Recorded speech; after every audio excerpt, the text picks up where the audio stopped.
தெரியலையே, யாருக்குமே தெரியலையே.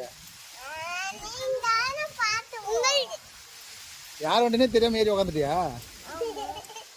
ஆமாவா? அழகா இருக்கிறியா எப்படி? ஏன் பாப்பா ரொம்ப அழகா இருக்கிறியா? வெக்கமா? வெக்கத்தை படுறா உன்ன.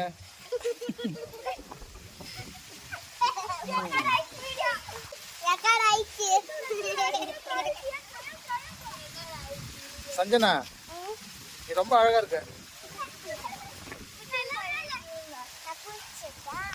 குளிச்சிட்டியா?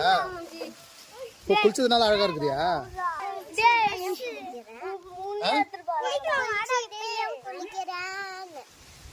ஓ, நேற்று குளிச்சுட்டா இன்னைக்கு இப்பயும் குளிக்கிறியா? இப்போ குளிச்சதுனால தான் அழகா இருக்கிறியா? டெய்லியுமே குளிப்பியா? டெய்லியும் குளிக்கிறது ஒரு நாள் விட்டு விட்டு தான் குளிக்கலாம். நான் டெய்லியும் குளிச்சேன். ஆமா,